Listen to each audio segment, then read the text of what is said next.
All right, welcome to episode 137 of Those Millennials podcast. Today I'm your humble, grateful, extremely thankful host, K the Classic. I'm here with my nearest and dearest, my boys and friends in real life. Rell's here, live and direct from Miami, part 2. Rell, how you doing? How you feeling? What's Gucci? Oh, wait, you're back in Miami? Mm-hmm. What a life, right? No. Got too cold in Vegas. It's getting cold out here. What a life. Yeah, I got cold live out there, and so direct I had to from Miami. come out here. Yeah. Miami and Rell represent. He's wearing the hoodie to represent his boy re-signing with the Yanks. You gutless mother. We can talk about this. We can talk about this. Yeah. As a former Yankee fan, Jesse, you should understand. You should understand that. Can I introduce him first? Jesse's here. Jesse, stop being a Yankee fan. Get your boy, man. Get your boy. Because you were the one that didn't believe. Man, remember the lights was too bright, Jesse. In the chat, the lights was too bright. The lights was too bright to promote this. Oh my god! Take a screenshot of the shit he said. Man, I promise, if we screenshot the chat. Listen. You can. There's several other chats where I say this in. You're not the only one. All right. It's gutless. And it was like the light. You better go off to San Francisco because the lights is too bright. That much. And the lights are pretty bright in San Francisco too. It's the Giants because they would just be happy with him being there. We need a ring. Wow. So we just want to let you know. Let me introduce our guest real quick. Clips, the people's favorite guest, Clips is here. Clips, welcome back. How you doing? How you feeling, man? I'm good, man. Always a pleasure being with y'all. It's been a minute. Good to see y'all doing well, man. Glad to have you on. Rell, you wanted to mention something up top before we get started. Go ahead, brother. I wanted to give a big shout out to Ari Wasserman from The Athletic. I met him this weekend. He was out watching college football. Dude is cool. Followed me. We talked. We chilled the whole time. So Ari Wasserman from The Athletic and Andy Staples, they have a great show. They were at the Mandalay Bay Sports Book and Casino this past weekend watching the college football championship. Super cool dudes. I just wanted to get some love out to them, man, because as I get into this business, you start to meet people who who's a dick and who's not, or who want to talk to you. I mean, then you get people who actually just like, oh, like this dude is, this is almost a podcast we're doing right here because we're talking, chopping up so much. So shout out to Ari Washman, the Athletic, man. That was super dope for him to take his time out and meet with me. And that was it. That's what's up, man. That's dope. That's really, really fly. That's really cool to meet people like that does that. I want to start off with quick condolences real quick. And I feel like for the last 3 pods we've been doing condolences. So I want to give an RIP to Christy Alley. Big fan of her. One of my favorite childhood movies was Look Who's Talking, the first Look Who's Talking movies. First Look Who's Talking, yeah. Wait, what's wrong with the second one? The second one's cool, Look too. Who's Talking Now is terrible. The second one is Look Who's Talking Now is pretty dope. The first one is a classic. The first one's a classic. Yeah. The first one's a classic for sure. And again, this is late 80s, early 90s. She wasn't that bad looking. I didn't watch Cheers. I'm not even gonna act like I watched Cheers. I never watched Cheers. I'm not even gonna get that off. I'm not getting that off my chest. I'm not gonna lie to the audience. The late night on Nickelodeon? You didn't watch it when it was late? I never watched Cheers. I'm not gonna front. I never watched Cheers. You never watched Cheers, but you watched Seinfeld. Seinfeld's good. What are you talking about? Seinfeld. Oh, good. Questionable. You watch Frasier though, right? You're a Frasier guy, right? You watch Frasier. Yeah, shut the fuck up. Frasier's trash. Kelsey Grammer's funny to me. I'm sorry. Frasier's hot garbage. If you watch Frasier, then you I don't know how you don't like Seinfeld. Exactly. Kelsey Grammer is funny. It's the same type of comedy. It's the same type of comedy. Nah, but Friends is but Seinfeld and Friends is more not for us. And you watch Friends. I don't watch Friends. Anyway. I didn't watch Friends. Oh, Rell, come on, buddy. Rell, he watched Friends too and Full House. He watched auto shows. I watched Full House. I know. We know you watch Full House. Full House is my shit. Full House, Kev. Not Friends. I'm not hating on Full House. Full House was whatever. Cool. Okay. It's whatever. Ain't no Full It House. has the greatest theme show, intro song. Everywhere you look. Anyway. Shaky. That's a little shaky. It's Fresh Prince. The kids are saying that's pretty mid. That was pretty mid. It's not better than Family Matters. Anyway, Everybody's went hard. Exactly. All right, so we have 3 more pods until the end of the year. So we chose to split them up. So I went back and listened to our end of the year pod last year. It's funny the shit that we was talking about when we was on last year. I mean, it was a lot of Rell, Kanye talking because you know what just happened recently. It was that Drake and Kanye Coliseum concert that just happened, and we went and for whatever reason you couldn't stop talking about it on the pod.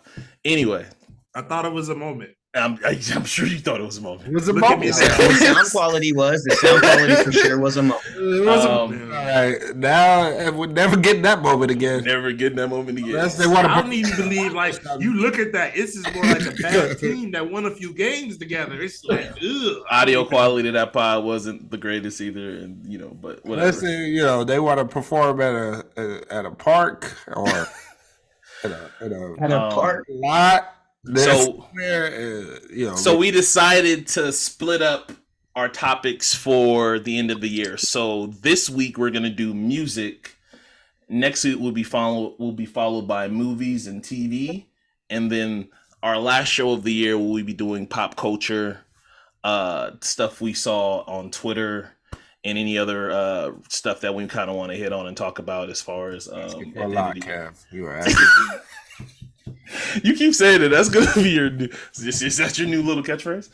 All right. Before I begin, I want to do a quick thank you to all our listeners, especially all our new listeners on Spotify. Spotify has been really killing it. So shout out to all our new Spotify listeners, Apple listeners. I don't want to say anything negative about you guys and all our YouTube listeners. We appreciate you guys. We love you guys. All right, Rell. Before we get started, go ahead and give your picks of the week. I know you got your bets. You out there in Miami. You don't have no picks? If you don't. Okay, Rell's not prepared for picks. Great. You're not gonna do that Eagles pick? Yeah, give the one. Give the one pick. Texans pick. Give the one pick. They locked me out the book, but I would say this: hit the give Giants the one pick. Giants +7, and you can even money line the Giants. Giants are going to win this football game this week, and then you can come back to. Can you let everybody doesn't? We have a lot of female audience. They don't know who the Giants are playing on Sunday. Okay, Giants are going to be playing. We have a lot of men who don't know about football as well. Equality. Trust me, I work with a lot of men who don't know shit about football. That's true. Same here. I'm saying they don't know the schedule, who they play. You say to anybody who's trying to talk about sports to anybody, make sure you know what the fuck you're talking about when you know who you're talking to. But anyways, Giants +7. They're playing the Eagles this week. Eagles only have 1 loss this year. Giants +7. I would even say money line. I'm big on the Giants this week in New Jersey. In Rutherford, it's gonna be big. Can I jump in, please? He kind of needs the Giants to win this game. Yeah, he's doing it for selfish reasons. If you guys don't know this, so when I knew there was an agenda. It's all clips. There's always an agenda. It's always an agenda. Talking to him about it before the pod, and as he said it, like that, now it makes sense why he's like. There's always an agenda. Honestly, Rell should have an agenda, or a segment on the pod called The Agenda. The Agenda. Where he reveals what he was but he does that all the time though, so it just be him. It's just him. No. It's a hard stop in the middle. And then he reveals what he's trying to manipulate us into believing in the cast. And then you gotta get a sounder that goes, welcome to the Rell Agenda. It's a nice little drop. All right, so I guess we're gonna start off with the news of the day before we get to my not list. Let's go ahead and talk about the big, incredible news of Brittney Griner being released by the enemy. Sorry, the rest. They are the enemy. They're not the enemy. They ain't doing shit to us. Yeah, I'm not. Brittney Griner. If you were sleeping under a rock today, obviously, Brittney Griner was not. She was released today, but it was a trade for the Merchant of Death. They That's a bad dude. Yeah. At least it's Everybody's. If you guys saw the Nick Cage movie a couple years ago, yeah, that movie was based off of him. Really? Yes. Which Nick Cage movie you talk about? The Face Off? No, I like Face Off. I said a couple years ago. Face Off was like 30 years ago. What is wrong with you? Selling all the weapons. Yes. Weapons, right? Yeah. The not God of War, but it's something like that. Yeah. That also is like Lord of War? years old. Yeah, Lord of War. There we go. Lord of War. There you go. That movie was based off of him. That was based off him? Oh, Yes. shit. Yes. I mean, that's not what he did. It was not based. It was a little more. It was. Yeah, it's inspired by. I mean, I think I can speak for all of us. I've for the longest times, I think we've done a good job of not talking politics on this podcast, and I think that was done by design. I think the only real time we've talked politics, Jesse, if you remember with me, is when the insurrection happened, right? It was January 6th when they stormed the Capitol. That was the only real time we kind of sort of talk politics. I mean, 2020, we talked a lot about stuff. I think it's all about what you categorize as politics and what you call, what you don't. I think all of what was going on in 2020 with the riots, with that's true. So yeah, right. We definitely talked about the riots and stuff. So that I guess that was technically. We talked about tiki torches, so it all depends on what you categorize as politics. We never delved into the talking about who to vote for and this. Right. We never really done that. So I agree.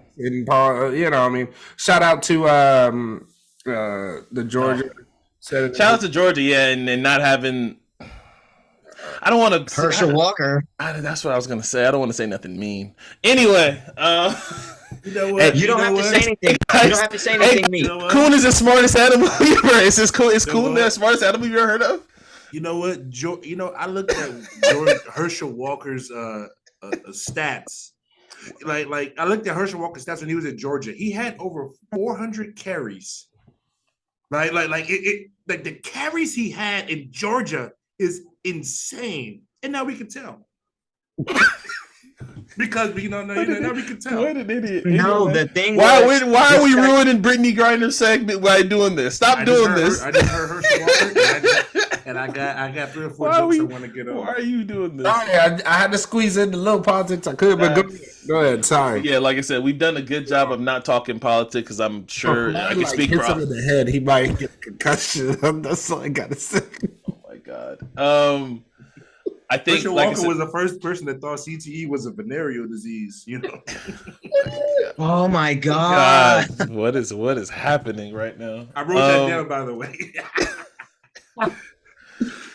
Oh man, that sounds like the deepest, again by design. We don't talk politics, as that's not our bag, and honestly, I don't think we care that much because she's just fucking stupid. But when I woke up this morning, I just felt relief. I was happy for her, obviously, her wife, her family, her fans, and when I thought collectively this was going to be one of those moments in America where all of us, obviously there's a lot going on.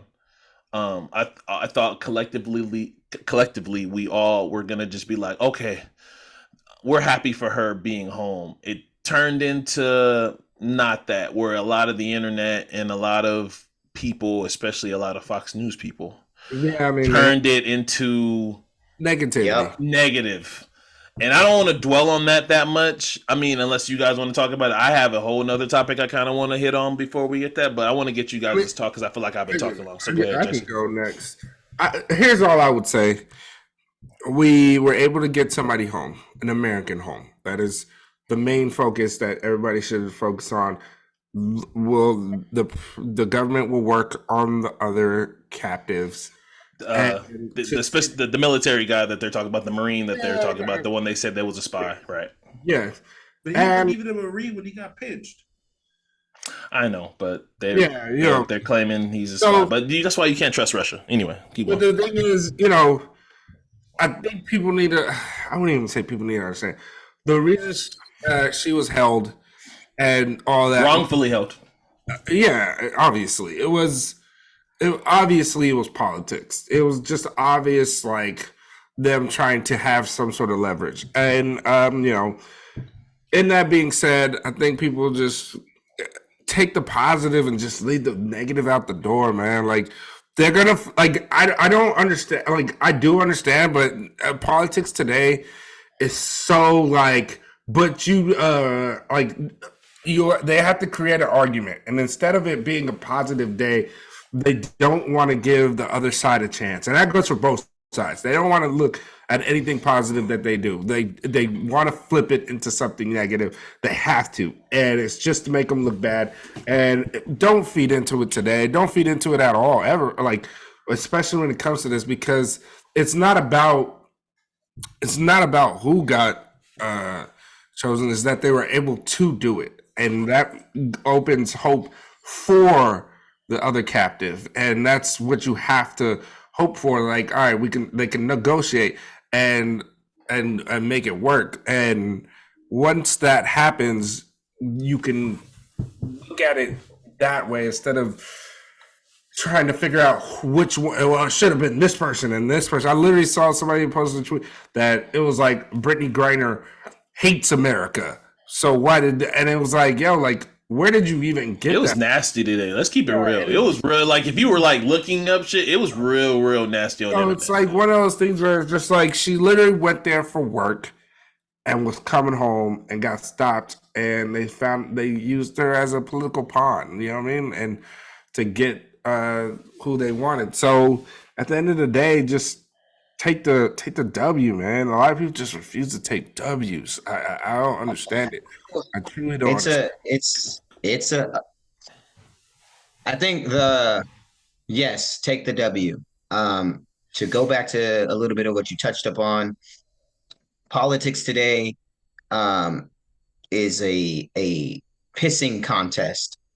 Unfortunately, I had working on a college campus, and my students that I work with, being almost 10 years, if not more, younger than me.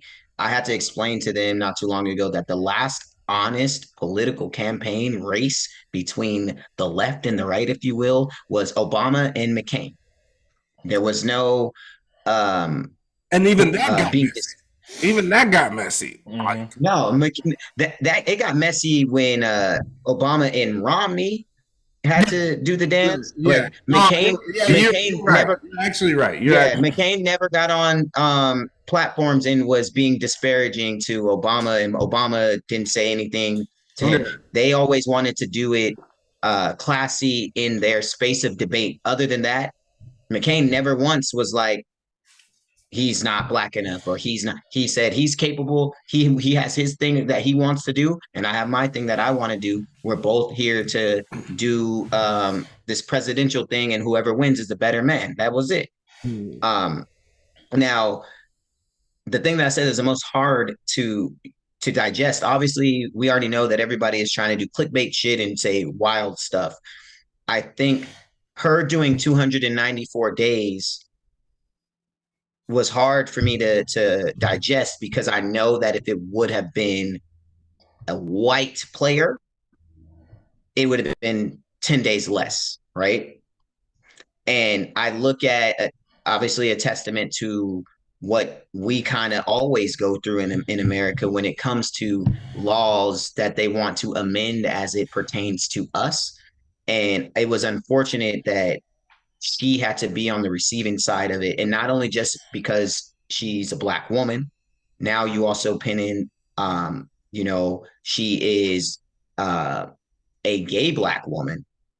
Then on top of that, you have the fact that she is an athlete. So I think they were using her more as a scapegoat to. And she's a vocal Dem too. A vocal Dem. She's like a vocal Democrat too. Very vocal, but I mean, and she was very, very much so proud about being a part of the Black Lives Matter movement.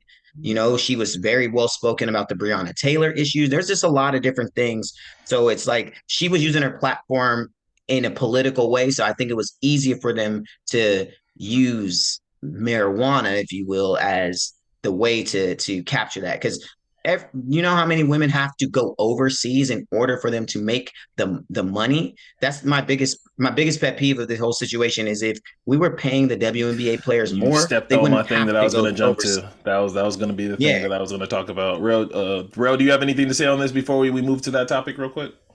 No, I mean, I just, I'm glad she's home. I don't know the ins and outs of what took this long. It pissing me off that, I don't know if I feel like they were taking every caution. I can't say, but it just, Sorry to jump in. From what I heard, Russia was waiting for the midterms to end to see if Republicans were going to. and they said that it was going to be one, not both, because they weren't going to give up. Yeah, they're other not. person. So, like, the people are talking about the Marine. Not to cut you off again, Rel. I'm sorry. I apologize. But they said Russia's not even negotiating for the Marine. They was only offering Griner at the time. Go ahead, Rel. Yeah, because they suspected him of doing something, I won't say much more heinous because I don't even think more, I don't know. But like, I'm glad she's home. I hope they bring all of them home. I mean, and this dude that we traded, I mean, I don't even like, I don't know. It just seemed like I don't know if America should be doing NBA type deals with, with countries and drug, but it's like, I mean, I just wanted her home. So I don't give a fuck how you did it, how you got her here, what you did for it. Whatever it is you needed to do it. Because I don't know the ins and outs of it to speak to, like, this is what we have to trade off and this, but no. But I'm glad she's home. I'm glad she gets to do what she's. Another thing for WNBA, raise your pay. NBA, let's do something to keep these women from going overseas. That's what I was gonna say. For a moment, my sister thought about going overseas. And I talked her out of it. I said, Mari, you're better off. She had other ventures she wanted to do. I said, I don't know if you really want to go overseas, but she loves hoop. But I just know that it's such a fucking strain over there. WNBA, step up. Let's keep these women over here. Let's treat them like the fucking kings and queens that they are over here. Let's take care of them. So Clips and hit it. So Clips hit it, and then Rel hit it. What I was going to take us to next, obviously. KP went on a podcast talking about this a couple weeks ago. So the WNBA collective bargaining is in the next 2 years. And obviously, it's, in my opinion, for somebody who now like is very, very, very pays attention to the WNBA, it's at the most popular it's ever been. It's the most successful it's ever been. They have some of the biggest stars that it's ever had. When you pointed out they have leverage. Oh, go ahead. When you pointed out to me, I mean, when you pointed out to me how long it's been, and people complain about the pay, yeah. But when you pointed out to me how long it's actually been in the context, WNBA is 20 years long. It's 20 years not old. Long. It's 20 years. If you really think about it, not a lot of years. Like, everybody's comparing. You can't compare it to the NBA. Like, that's not fair. The NBA has been around for 50, 40, 40 years. Like, it's not comparable. That's not fair. I mean, 75, but 75. Yeah, I'm dummy. My bad. But no, I mean, you're right, because the merger counts, right? Yeah. You can say the same thing with the NFL. I'm with you. I hear what you're saying. But what I'm going to say is the reason why you say 40 years is because it really didn't go over that threshold. Yeah, it didn't get that threshold. That's basically what I mean. But it's the most, like I said, the WNBA is the most popular it's ever been. It has the biggest stars it's ever been. It's in the best place it's ever been. So now with KP, she was talking about, basically was saying that now that they come to this table, they have leverage. So in the next 2 years, they're asking, what they're asking for is, it doesn't, in my opinion, again, I'm not accounting, I don't know the ins and outs, I'm not smart enough. I'm sure there's a whole bunch of shit that I can't account for. What they're asking for is just a 50-50 split, which seems reasonable in my opinion.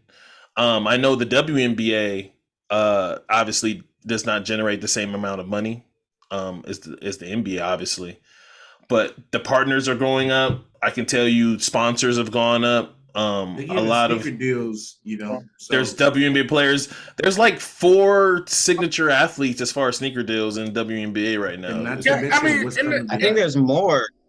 I think there's more. Yeah, there might be more, but there's at least 4 that I'm off the top of my head that I'm thinking of. And Candace Parker shoes is hard, by the way. I like They her are. shoes. Oh yeah. The Ace shoes, yeah, they're hard.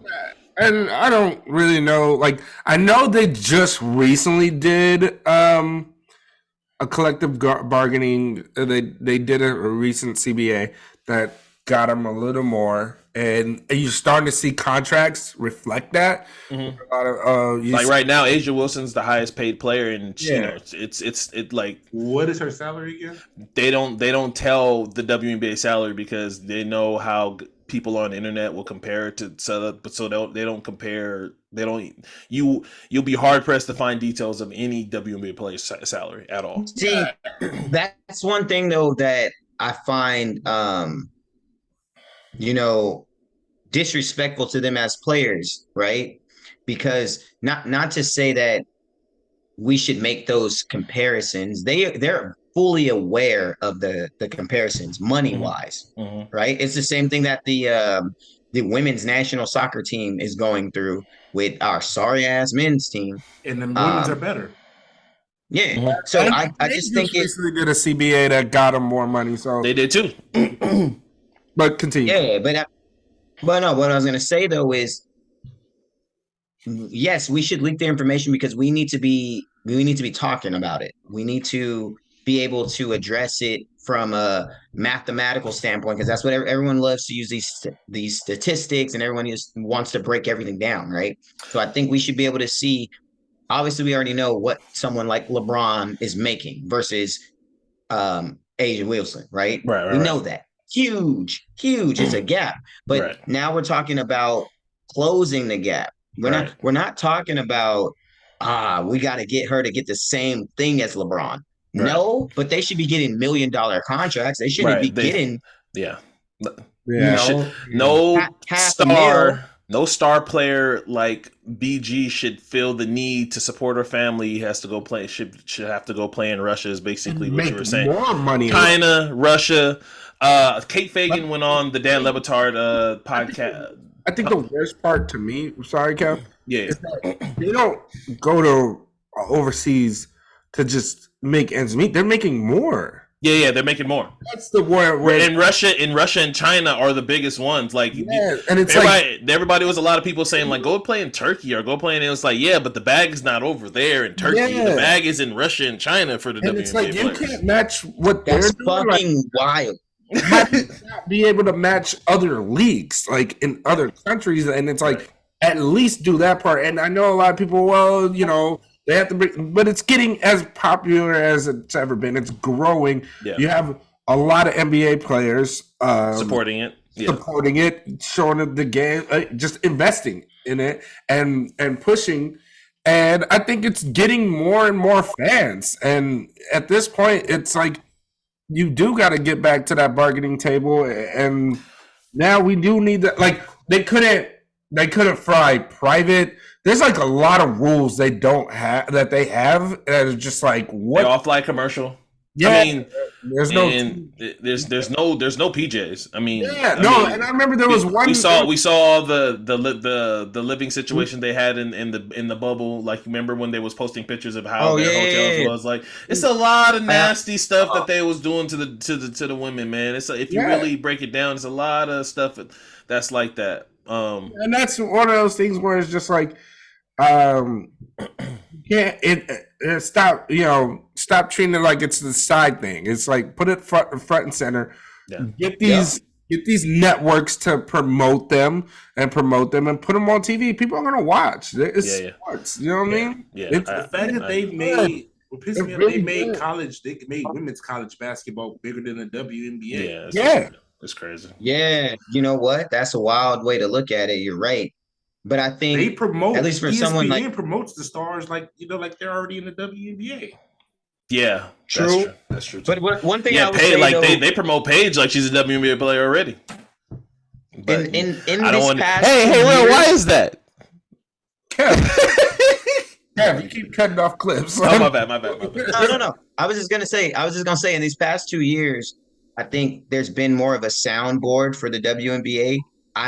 I'm extremely proud of ESPN for bringing on more female sports Oh, analysts, Janae and Bouvier is a they beast. give a lot of She fine. conversation to those players, right?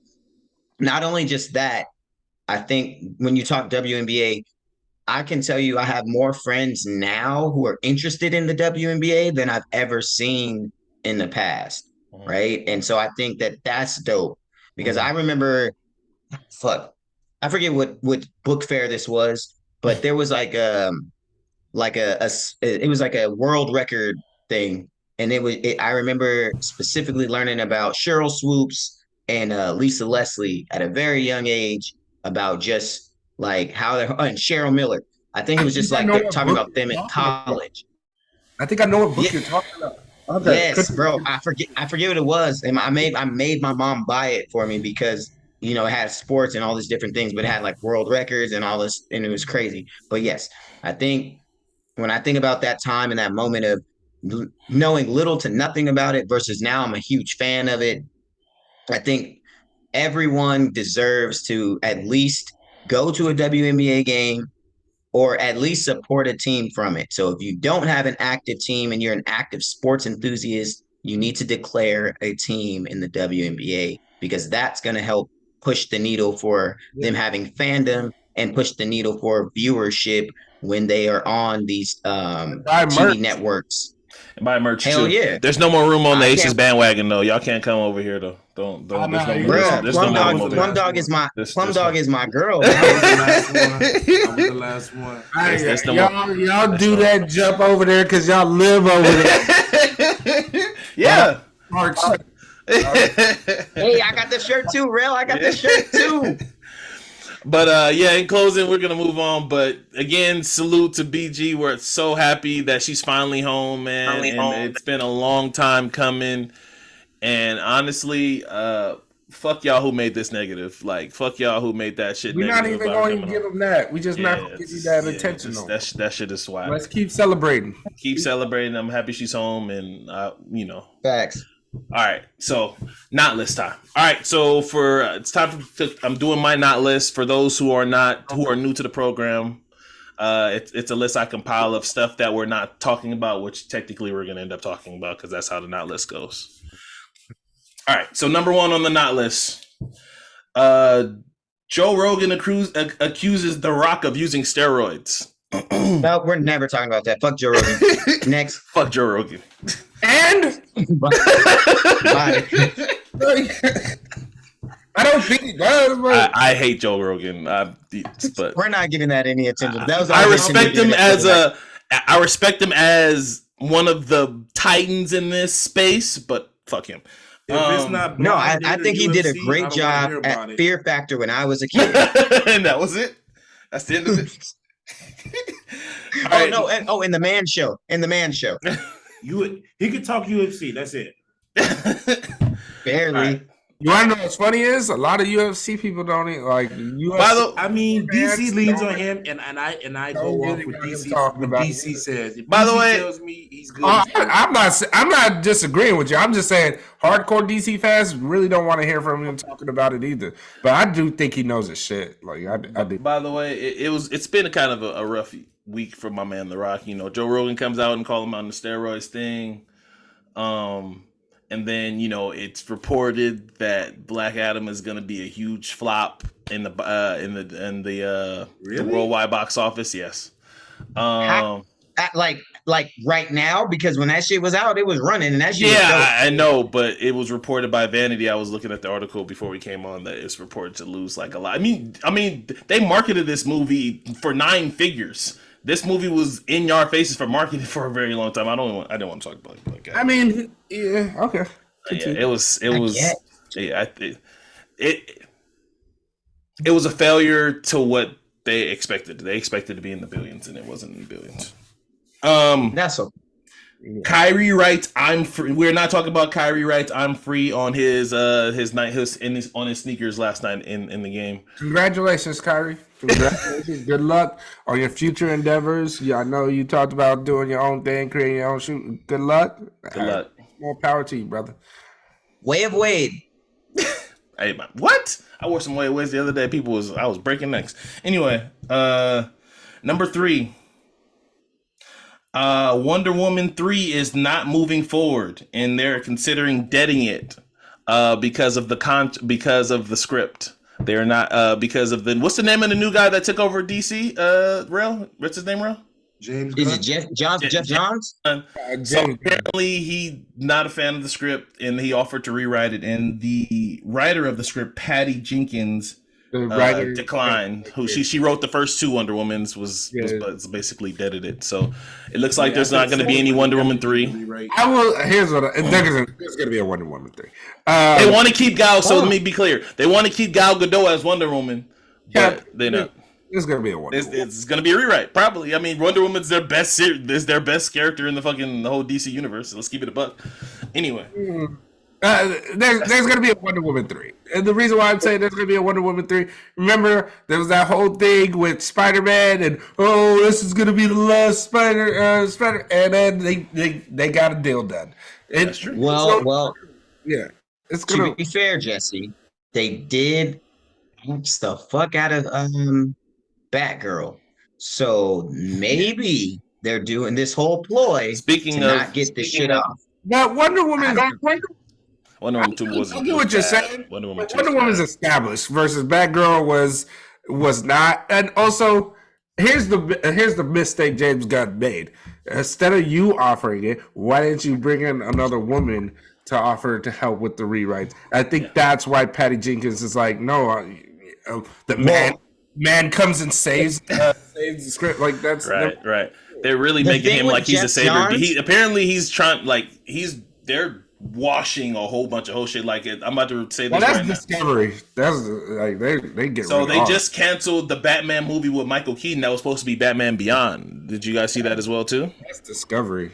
Discovery's canceling all that shit. Yeah. So this was reported like 2 hours ago that they're canceling the Michael Keaton. He was going to reprise his role as Batman, and they were going to make it Batman Beyond, which is one of my favorite fucking Batman arcs ever. They need to make Batman Beyond. It's definitely around the time when we should get it for sure. Yes, but to at least if Jeff Johns is doing all this shit, he is a powerful pen as a comic writer, like an illustrator. Like I have a whole bunch of comics down here with his name on it from DC. So I think him trying to overtake the script is trying to be true to storylines. But the thing with that is he should be collaborating more with the lady and say, here, can I make some edits rather than scraping a whole, like script writing, it takes a minute. Like you can't just make some edits. Don't just kill the whole script. Because I'm with you, Jesse. It's going to get made, and I bet you it's going to be mirroring the same fucking script. Why? Because how long it takes to write it. Right. Yeah, that's trash. But we'll see. We'll definitely see. All right. We'll see how that goes. So what's next? What are we not talking about that we just spent a tangent? This is the point of the not list. This might be number 5 because I just added that one. So number 6. New study claims that 8 million people in 2021 and 2022 ages 26 and 41 have moved back home because of soaring rent prices and mortgage prices. Damn. What's more to add to it? That's kind of real shit. I mean, I would lie. I would lie if I didn't think about maybe I should just go back home. Things would be a lot more simpler if we just moved. At this moment, like, look, I got a home to go to. No, I'm not gonna knock anybody that for it. Like Cali, LA area, Clips. You know how this is. It's ridiculous. I know it's ridiculous. So. To sit there and say that I ain't knocking nobody. Hey. All right, last one, and this is movie related as well too. Jackie Chan just reported that there's going to be a Rush Hour 4. Yes, I am indifferent. For a while. Are they doing? They're doing the edits. They're doing the edits for the 4 that they shot it already, right? Oh, they already shot already. Okay, cool. Oh, I didn't know that. Yeah, they're probably just doing edits for it, or maybe revamping it to be more modern. But they had already done this shit. They just didn't have the budget to push it. Okay, cool. Throwing that out there. Fun fact. I'm indifferent. And then also this is, I guess it's a 7, and then we can get out of here. We are not talking about how all y'all on the internet. I'm sorry, Clips, because you're included in this one too. All y'all who did, hey, all y'all who did the AI stuff. This is Minority Report all over again.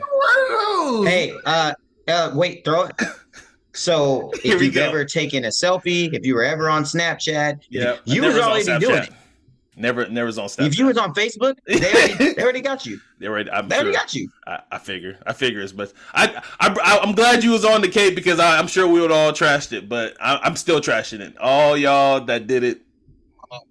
Wait, what am I missing? So remember they were talking about how they were going to have the internet be this whole thing where you would no longer have privacy and all that. Where were you at then, Ken? Were you protesting that? What's that? No. So wait, where you are now. Wait, well, Jesse, what? Voice internet. We are on Soulja Boy's internet. Jesse, what are you confused about? What is the AI thing? Maybe I'm thinking of AI art. So like all this week, everybody's been doing the AR. You have to. So I went to the site too to look at it too. This shit asks you to send 20 pictures. Off 10 rip. to 20. That should ask you to send 20 pictures off rip. Now you worried? I'm not worried. I don't care. Okay. I already know we're gonna die. I already know. But I believe in Skynet. I already know our downfall is gonna be fucking technology. I already know. I've seen all the movies. I've seen all the Terminators. Are you talking about Salvation with Christian Bale? Skynet? No, not that one. I'm talking about the OG ones with James Cameron. And again, I hope fucking Avatar flops. Anyway, all right, guys. I was just about to ask y'all that y'all. I'm with you on the Avatar flopping. Avatar should flop. I just got my tickets for it. Some city approved for there to be robotic police. I saw that too. I didn't want to put that one, but yeah, that's fucking. Of course. I want to get first. Like it's this, Jesse. It's this. Look at this thing.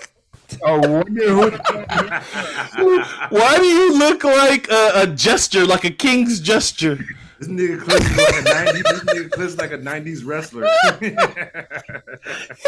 looks like a gesture. He was tag team partner with Coco Beware.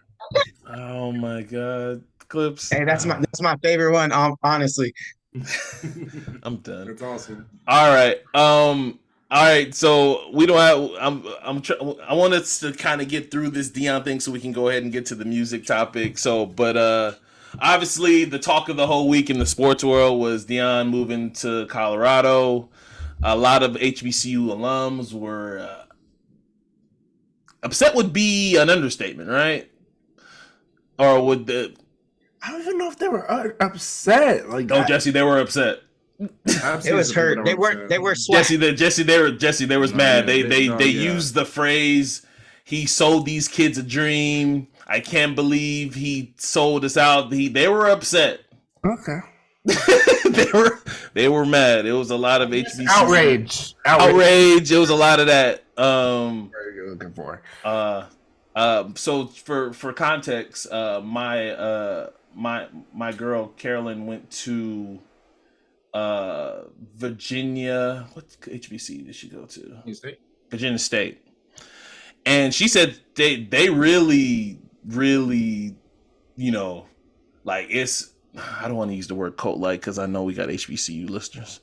They're really serious about their shit, and they really believe that Deon sold them a dream. And 2 years of him being a part of the program is not enough to him for they feel like it wasn't long enough for him to leave a footprint to last like he told people. It wasn't. It isn't. Like they don't. I understand they don't have the infrastructure, but it's like I would say. Go ahead, Rell. Go ahead, please. I just overall with this, it just I don't know. I look at somebody like John Robinson, and then I look at what he did and what he did for HBCUs, and the 1 year that it was actually Skip Bayless who was lobbying for John Robinson to become the head coach of the Los Angeles Rams back when Eric Dickerson was there. HBCU coaches don't get looked over. My issue is that it's not just the HBCU coach it's the black coach in general. That there's a lot of black coaches in general that may pass over an HBCU because it's not a Power 5 that can have the same effect as Deon. Let me give some examples. Kevin Sumlin right now, who's coaching at I think it's like an independent league in Utah, recruited Johnny Manziel, went on to Arizona, coached at Houston, went from Houston to Texas A&M, Texas A&M to Arizona. He doesn't have a job right now. There are coaches in this world that can make exact same power as Deon. It's just that we choose to excoriate Deon because he was the one who actually took the risk. And then when you look at on the other side of the ball, you look at, like, prime example, Jackson State ain't small. They got Mo Williams as their basketball coach. You know, Mo Williams, you're not getting just Mo Williams just to come from, he made a decent living in the NBA. He don't have to take Jackson two-time State, All-Star. You know what I'm saying? And you can say champion. And when I say you don't have to take Jackson State, is that there are other quote unquote what people would deem more valuable opportunities than that. That's what I'm saying. That you don't have to take Jackson State. He could go be like Damon Stoudemire when the coach at Pepperdine. All I'm saying is that I think that what we should do is be happy that Deon found this opportunity to showcase his talent to the highest level of his, because everything that he was doing for HBCUs was new territory and new levels. And with new levels, HBCU territory. Well, I mean, I didn't go to it. I didn't even apply. Let me put full disclosure. I didn't even apply to HBCU. I wasn't even thinking like that back then. So I'm not gonna knock anybody. I'm just saying that he has the ability to grow, to expand his brand and to what he does. I can't deny that man that because he chose. Now we may say, why did he bring in God, or why did he, say all these other things? My thing is with Deon, there's Deon and there's Prime. When he's talking in Prime, you gotta just let him talk. When he's telling you God sent me here, God did all this, that's just bullshit. That's just folklore. That's not true. That's not true. Leave it to Rell. I'm sorry for all you Christians out there. I'm sorry for all you Christians out there. Leave it to Rell. No, because Bobani had the same point. God sent you there, and God told you to leave after 2 years. But here, okay, look, you hit on quite a few things on this, and this is definitely something that needs a long conversation. So it sucks that hey, everybody that's listening and just you can't cover something with God and just be like, I'm covering it with God so nobody can criticize. No, you can still be criticized. There's a lot of things that Rell touched on. There's actually things he didn't touch on. Here's the one thing that I will like. When you're saying it is bullshit and he's promoting and he's like everything that we see like that he puts on his Instagram and all that stuff, everything, all that is Prime. That's him promoting the program and doing everything he's supposed to be doing. But when he sits there and says, when he brings up God, he's a highly religious man. He 100% believes that it is God that's speaking to him. That's why you brought up Bomani. Bomani made a great point. He said that coming to JSU was God told him to come there. And I don't have a problem with him saying like, well, when God's calling, I listen.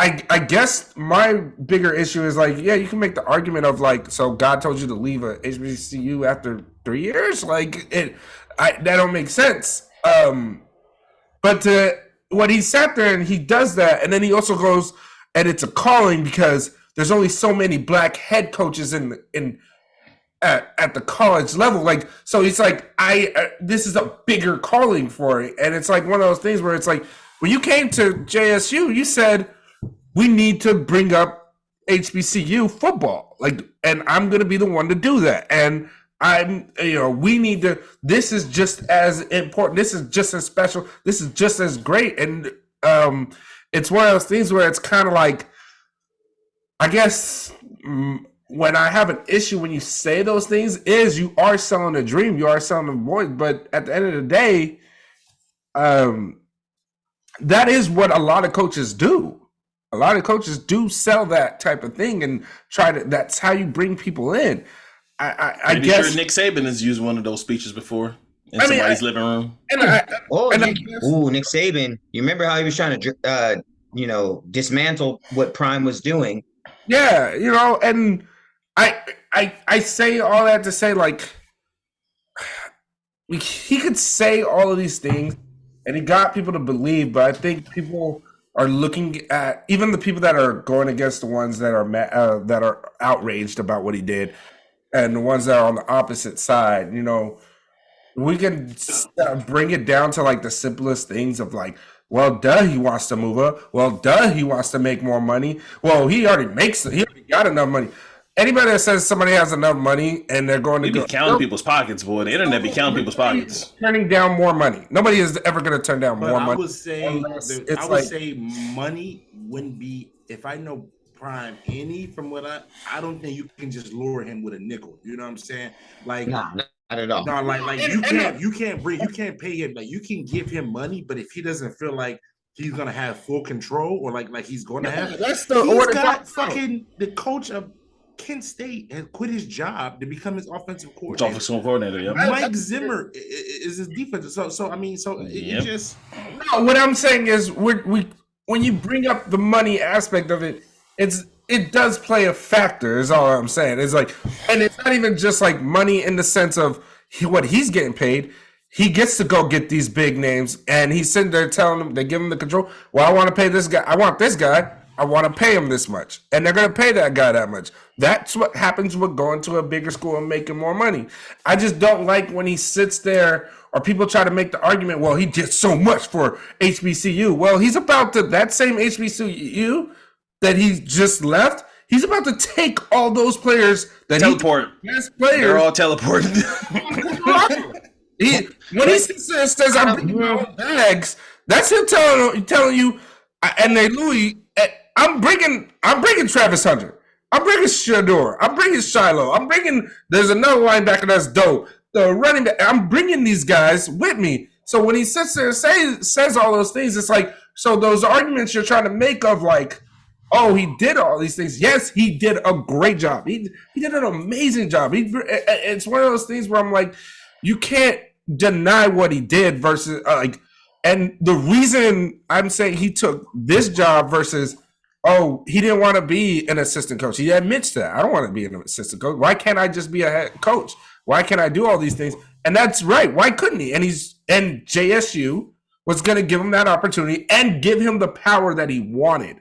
The power to promote, the power to record everything, to go to the masses. The one thing Deon is, he's smarter than everybody. Like Bomani talked about it on his podcast. But Deon was so ahead of the game when he was even coming into the NFL that he was so much smarter about promoting himself. He's so much smarter about how to be a brand and everything. And he understands all those things. And he needs a school that will give him that ability. And that was one of those things. JSU gave him that. No, he couldn't go into a Power 5 before doing and not do what he did. My only pushback is that Trent Dilfer just got UAB. Trent Dilfer is a different. He's white. Let's just be real. He's white. My pushback on it though is the fact that we're talking about Deon being able to do all of these things, right?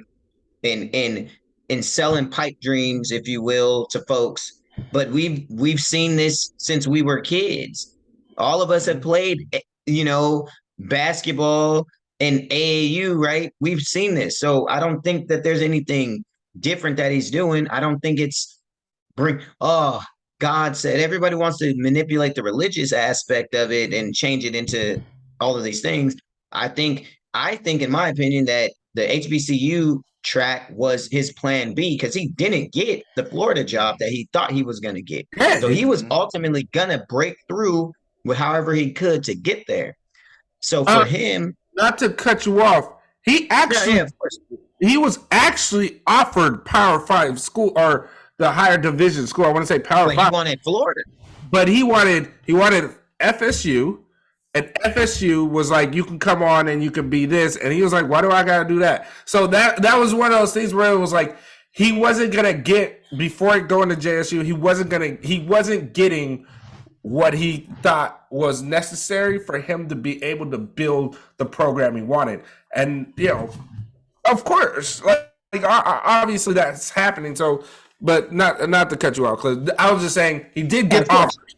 He did get offers at times, but he didn't want those ones. Those weren't what he's looking for. No, and I mean, and I totally agree. I just think that he should be able to operate in a space where, hey, I'm here for a few years, because he knows that he wanted to be at a bigger school. Again, going back to Rell's point, is we didn't, still to this day, probably don't have all of the best HBCU knowledge that we should be having as Black people. Like, he put a lot of eyes onto those programs, so hopefully people want to go in to build those programs. If we're putting everything just on his back to be like, well, Deon, it was supposed to be the person who saves all the HBCU programs as far as athletics go, I think that's not fair. But I feel like all of these other folks who have resources that they can help give and show that this is what you're supposed to do to get back, all of these Black athletes, whether they went to an HBCU or not, they should be trying to at least participate to make these people feel seen. I think that's fair. LeBron James, if LeBron James just said, hey, I'm just going to donate some sneakers to a basketball program, that's enough. I'm not expecting anybody to come and just swoop up and make a team undefeated and be a national team. But I think us investing into those schools is important. That, especially because they're still highly underpaid institutions. And right? I would say this, and I would add this onto that, is that the NFL comes in and they don't get all the HBCU players. They pick and choose. Like you can get somebody out of Howard right now in Hampton. I've seen there's a couple players out of Howard and Hampton. And hell, Deon Sanders got this kid from Jackson State playing well for the Lions right now. I can't even think of his name, but he's one of his first players that go from Jackson State to not to cut you off, but if you're a good player and they know you're super talented and all those things, there's so many little combines and all this stuff to do, little pro days that they show. If you're great, if you're really top of the top, the NFL will find you. I would just say this to add to this, that Eddie George, who was the former Tennessee Titans running back, is currently the head football coach at Tennessee State University. He's struggling over there. Hugh Jackson was in the NFL. He's currently. So there's coaches, and my thing is, it's not just about Deon. I just want to make this about the other Black assistant coaches right now who are in college football, who like there was a guy, I can't even think of his name, but it was Anthony Johnson. He was the interim coach at LSU. But only first ever coach to ever be Black was in LSU history was this dude. And he still doesn't have a job. And he's a major recruiter tied to the South, but he just chooses to stay there.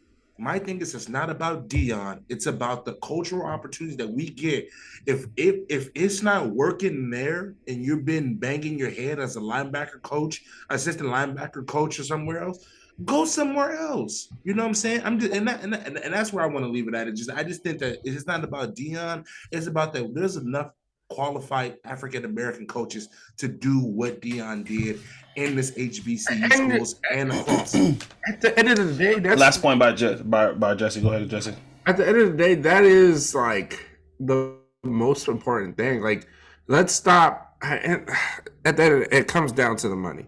But yes, you want to be on the highest, platform, performing, and you want that national respect. But at the end of the day, it's about really, to me, it is about what Rell said. If you're not getting these opportunities, these places do give you these opportunities, and they will give you that chance. And you should be able to,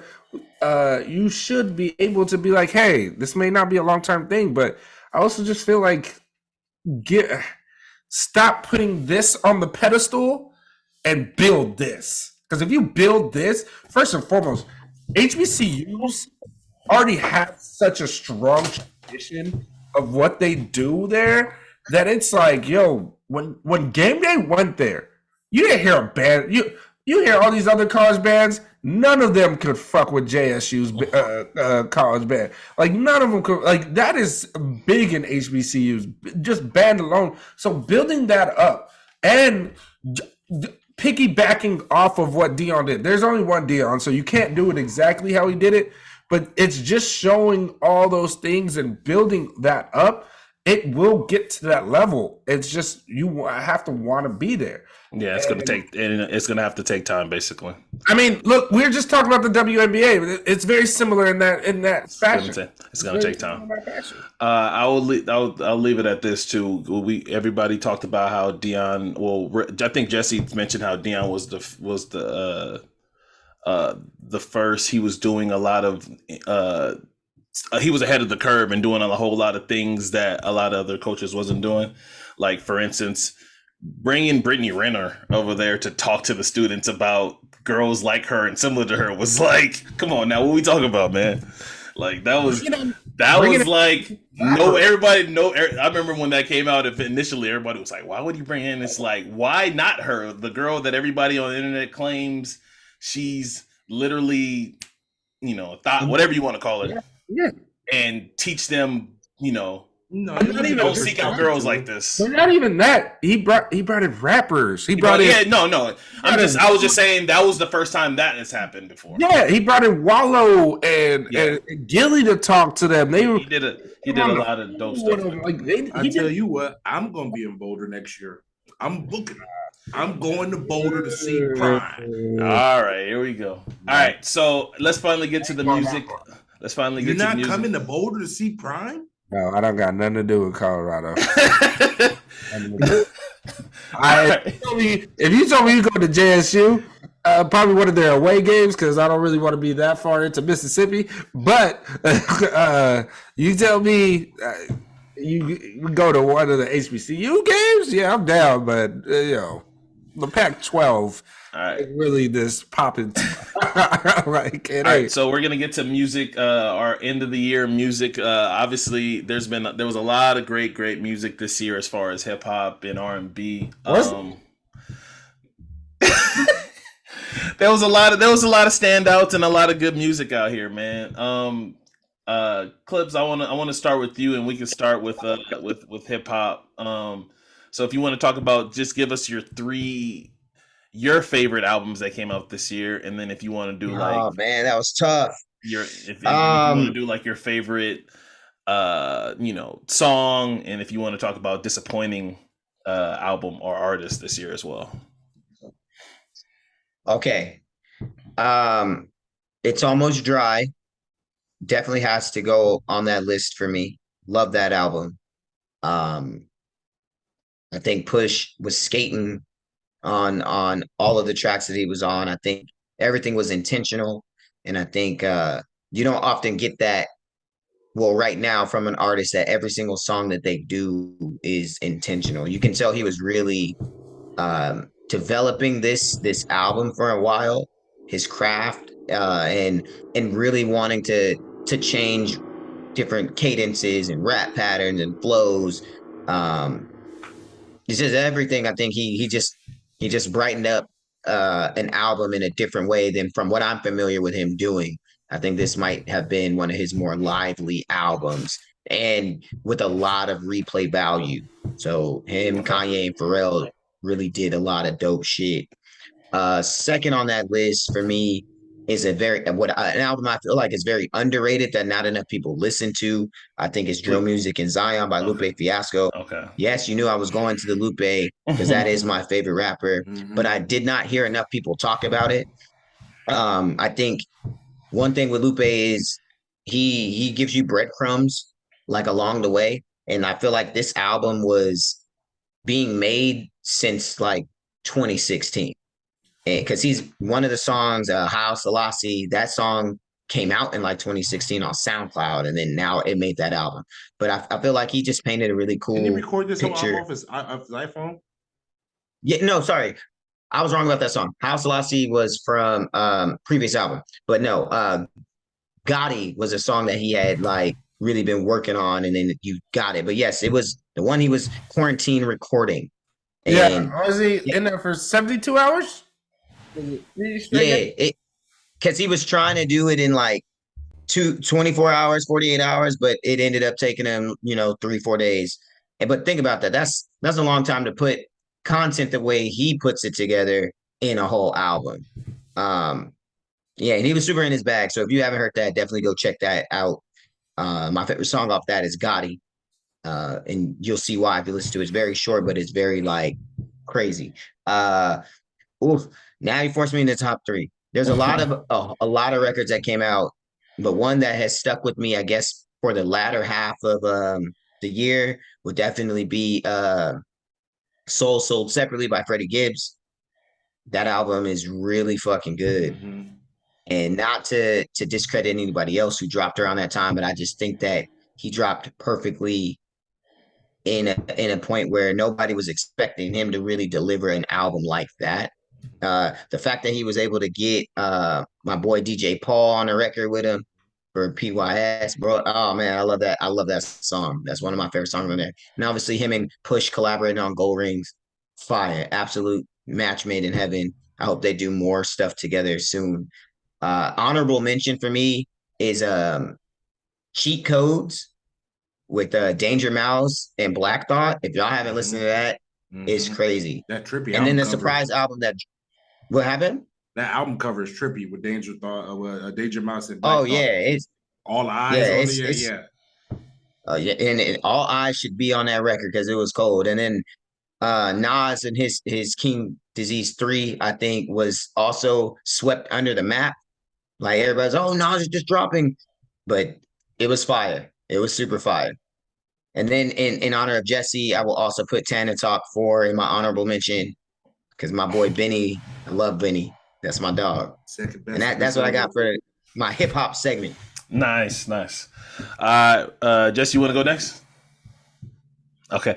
Rell, please go next. I would say, thinking about the most disappointing albums, I had two that really came out to mind. I was just like, what the fuck is this? God Did by DJ Khaled. No, it's gonna be three. God Did is probably one of the worst albums I've heard this year. Little Baby. I heard what's his name? I forgot what the producer's name right now. He dropped a very DJ Khaled like album just this week. Oh, Metro Boomin. Mm-hmm. Heroes and Villains, yeah. But that's fire. That's fire. It was good. I heard it wasn't good. It was good. You got to listen to it, Jesse. Stop listening to everyone's opinion. Stop letting the media tell you, Jesse. And the third album that I think is by far probably like the worst album you probably heard in the last 10 years was the Please Make It Home Safe or whatever the you talking about your boy? Man, that's what I was gonna. That's not even the name of the album. That's Dom Kennedy. Please Make It Home. Yeah, come home, the kids miss you. Come home, the kids miss you. That's the name of the album. That's why the kids left, because you was rapping in the house. Dad left, not the kids. Is you gonna throw Jack Harlow in there too? Yeah, that's the name of the album. But I think, so those are by far the three worst. Now, the three best albums I heard this year, I would give credit to. I said has to go Pusha T. It's Almost Dry. That is probably by far one of my favorite. Joey Badass. Oh, you stole it from me. 2000. Yeah. I couldn't put it down. I was gonna surprise y'all with an action. Yeah, that was mine too. Joey Badass 2000. Ari Lennox. That is my favorite album. We said hip hop. We said hip hop albums. You said music albums. No, I didn't. No, he said hip hop. I said hip hop. You're in the wrong segment. I said hip hop. So who's your third? Yeah. So what do you? Yeah. So who you substitute for Ari Lennox album? I could put Tana Talk there. Cool. I like Tana Talk. All right, Jesse, you ready now? Ooh, but damn, Westside Good did just put out some shit. All right. So my top 5. You just gonna go with 5 instead of 3? These niggas be just making up. These niggas just be making up rules. Clips. You see this shit? All right, fine. I followed the rules. One nigga says Ari Lennox when I clearly mentioned hip hop. Okay, my outside looking in. You can do some honorable mentions. You can do some honorable mentions. Outside looking in. I agree with Clips. Lupe. That album's great. Um, now I'm blanking. Joey Badass. So those are the two that are on my outside looking in, and then I gotta go number 3, JID. The Forever Story. That shit went hard. It definitely takes a bunch of listening to because he's just dropping and dropping shit. I'm sure I put that in. Bars on top of bars, so you gotta always listen to it and really dig deep. Number 2, this one's a little hard. All right, so King Disease is my number 2, and actually no, it's not. King Disease on the outside looking in. Tana Talk is number 2, and number 1 is It's Almost Dry. I love that album. He had the 2 best in the game. He had Pharrell. He had Pharrell. He had half Pharrell beats. He had half Ye beats, and he murdered all of it. It's one of those. I don't think Pusha has to drop another album. I think this is his Swan song? magnum opus. I didn't say it's his swan song. I'm just saying. He already said he's working on new stuff. He already said he's working on new stuff at the concert. I'm just saying, to me, solidified himself as a solo artist with this album. I know that we may get a new Clips album. So I'm ready for that. Malice is back touring. That track with Malice at the end. Woo! Malice came so hard. And we already talked about it, so we don't even got to go back into the album. But those will be my top 6 albums. It's funny because I didn't listen to that much music, but I did listen to those. So, all right. Y'all know I haven't listened to. I don't listen to a whole lot of hip hop like that anymore. I listen to a whole lot of R&B. But I'm surprised none of you guys brought up Kendrick. I'm surprised none of y'all brought up Kendrick this year. I didn't listen to Kendrick like that. I didn't listen to the Kendrick like that, to be real. Okay. So yeah, Mr. Morale and the Big Steppers. Huh? No, I'm saying I went more on what I felt like was more replayable. I feel you. Car. That was the only thing. Yeah, so I 100% agree with that. So that was definitely more replayable, 100%. So obviously, so for me, I'm gonna start at the 3-1. For me, it's Mr. Morale and the Big Steppers. Obviously, I didn't listen to it a whole lot, but when I did listen to it, I just remembered I never went back to it. It was just, I don't know why, like you said, the replay value on that album wasn't it. And then I guess for me, you guys stole it from me. I thought I was going to sneak up under you and take it from you, but the Joey Badass 2000 album, that album was really fucking good. And Joey's been doing it for a long, long time now, and I feel like he's still, for some reason, underrated, man. And I can't. It's partially his fault. It's partially his fault. Yeah, but he kind of stays low key. He stays low key. I be having that argument. Remember, Clips, I asked you. I don't get why Joey Badass don't get the same love as what's his name, Dave East. Well, because he's not hood. Yeah, the reason why. All right, and then my last one. I know you guys are not gonna. This is way better than Dave East, but Joey Badass is tough. And I know you guys are gonna disagree with this one, but I'm sorry, man. I got to do it. The Game, Drillmatic. Even though I went back and I did not like a couple songs on there. I remember when it first came out, I pretty much liked every song on the album except the Slim Shady song. The Black Slim Shady song. Yeah, that wasn't that great. Yeah, besides that song, I was just like, eh. But then I went back and there's more songs I don't like. But it was the album that I did listen to the most, and I feel like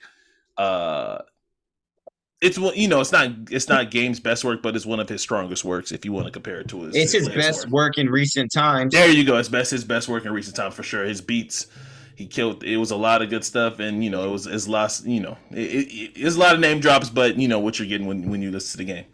All right, so Rell's gone. I think it's his laptop done, so it's just gonna be us finishing out right here. I agree with you guys for a disappointing Jack Harlow's album. I was actually sort of one of the only people that was looking forward to it, and it just was awful.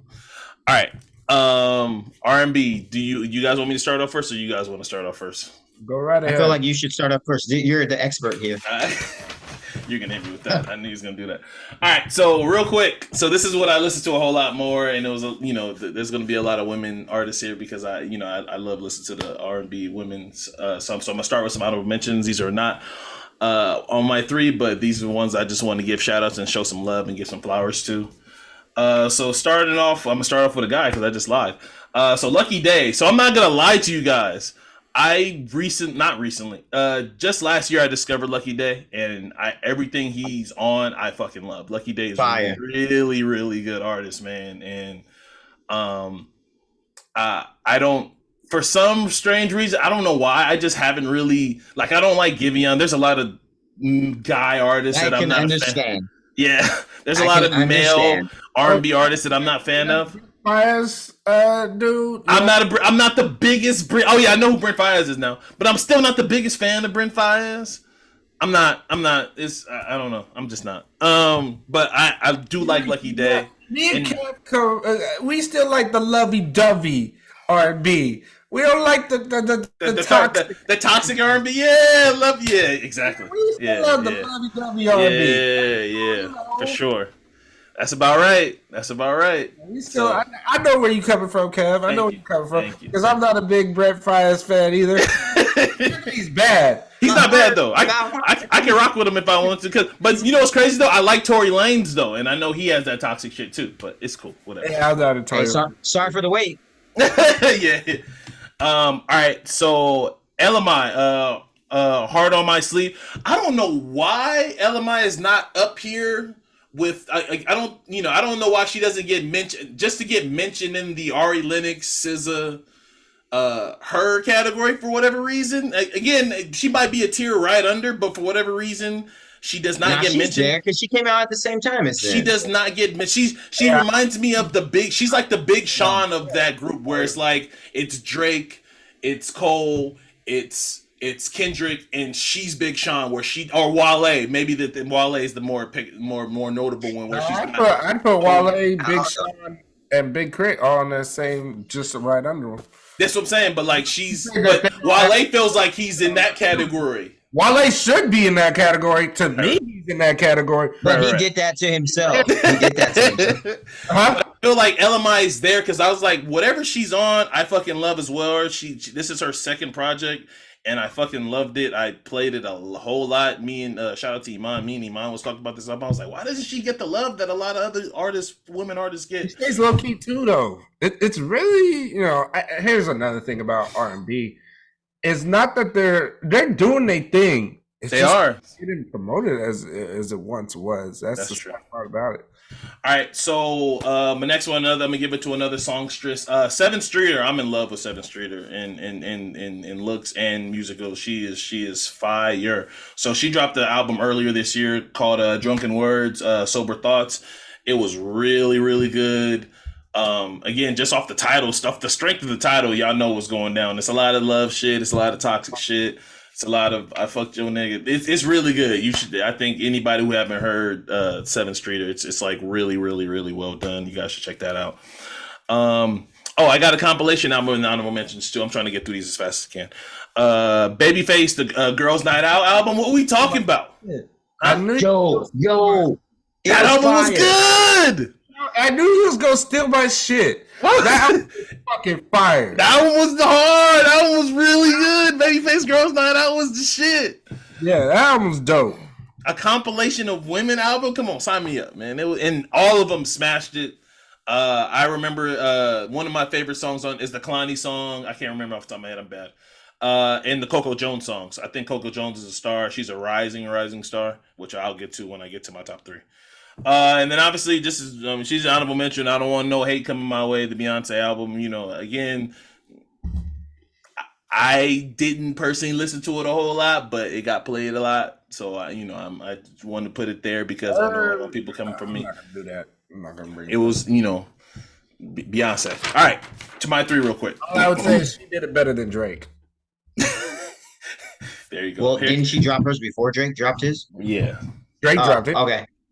Yeah, Drake knew what was coming, so he dropped his to beat her real quick. But All right, so number 3 on my list is Neo, self-explanatory. I felt like this album was slept on. It was like a come to I feel like it was Neo coming home to exactly what we expected from Neo from like, Year of the Gentleman. What's the one before that? I can't remember Neo's album but the one before Year of the Gentleman. I feel like he went back to his roots. Really good songwriting, really good collabs on this album.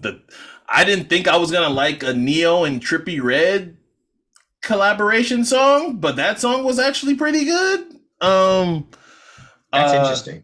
Yeah. It was actually pretty good. So yeah, that album was really good. That one gets a lot of replay value in the car. All right, so this one's gonna be a surprise. I don't even think this one's considered an album. I think this one's like an EP, but I'm considering it an album, whatever, because titles or whatever. I think Coco Jones is a star. I think her album, What I Didn't Tell You, is a really, really slept on good album. And people, for those who are not familiar, Coco Jones is the woman who played Hillary in the reboot of the Fresh Prince. Fresh Prince. Yeah, for the Fresh Prince. Beautiful young lady, talented, can actually sing, she's just not holding notes. She went on the Soul Train Awards and promoted her hit that was on the R&B smash hit, I See You. Really, really well done album. Again, it's another one of these songstress women that's talking her shit, being braggadocious and not really talking toxic shit, being vulnerable. I love that shit.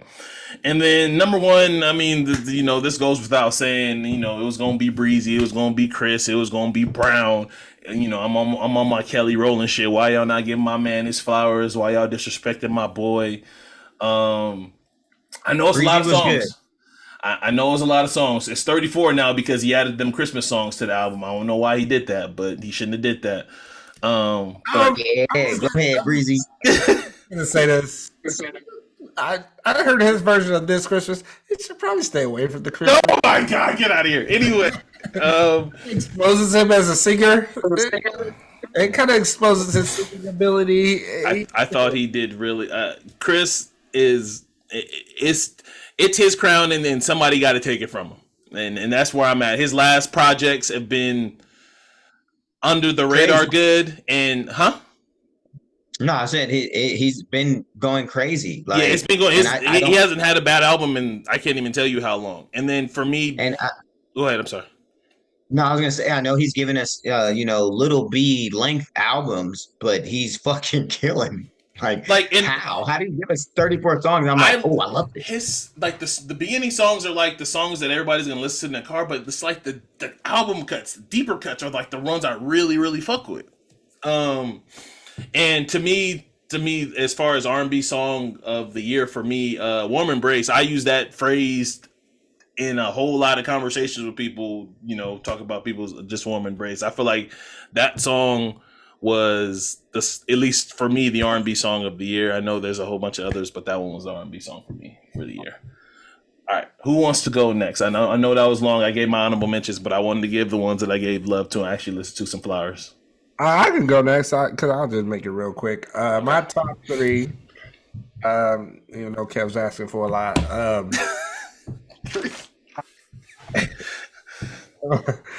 My top 3 is Neo, Girls Night Out, Ari Lennox.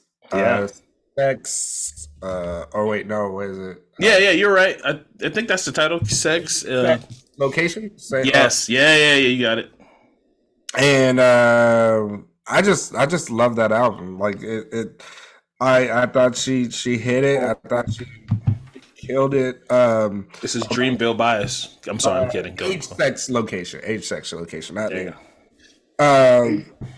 My Pressure obviously was a dope single. It was amazing. I think the collab with Lucky Day she has is an amazing song. My man again. So I love that song because they're just like talking to each other and just like it's a dope song.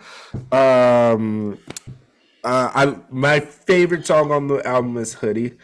It's just one of those things where what she's talking about, what it's about, everything. But if you with your girl, you want her to be in your hoodie. So, Or at least in my long T-shirt. yeah. I'm with that. So those are my top 3 favorite songs. Favorite song is Hoodie. Anybody that knows me knows I love Ari Lennox, so it's no surprise that she's my number 1. So shout out to that Ari Lennox. Love you. You're beautiful with the work you do, and keep killing it. Oh, and your Christmas single is dope too. All right, have y'all heard Ari Lennox? No, she has a Christmas track. No. Yeah, she dropped the last. They're not trying to let Mariah make that $5 million she makes every year, huh? That's crazy. Nah, man. She's still gonna take. We gotta get something. I know she is. I'm saying that she's still gonna make it, but maybe this year she gonna make like 3.5 instead of 5. It's gonna be another number 1. It's gonna be another number 1. So. Maybe this year she brings in 3.5 instead of 5, bro. That's funny. All right, y'all was killing my man Brent Fayez, but Wasteland is fucking great. I don't care what you niggas say. Wasteland is fucking great. All right. Cool, and man. On top of that, like the visuals for it, man. Yo, he did his thing. And like I love the story. It's one thing to give, I guess, the toxic R&B, if you will, but he has a story from start to finish with it too, which I think is really rare nowadays. People don't do like a whole from start to finish. There's content that it all makes sense. It interweaves together. So shout out to my boy Brent Fayez. Y'all didn't. I was expecting y'all to bring in Gemini Rights by Steve Lacy. I don't think I've heard about that one, but I don't think I listened to that one. Is that one good? Okay. He's in his bag, and he's getting just some notoriety that he deserves to get. If you're a huge internet fan, that's where he comes from. Said Steve Lacy? Yeah, Steve Lacy. Okay. He's got the I wish I knew. Okay. I wish, yeah, and that's on the album. It's called. And then there's this EP that I'd be on Instagram, and then sometimes stuff just happens randomly on the wormhole, right? There's this chick named Leia, and her EP is called Hello. It's actually it's pretty fire. She's a very unique artist, so I would say definitely check that out because that was stuff that I was replaying myself within a year. Then honorable mention, one of my students put me on to Omar Apollo, and he dropped this album called Ivory, and he's kind of like indie contemporary R&B. He sings and then he'll also sing in Spanish as well. It's actually pretty fire. Yeah, so I would say check that out.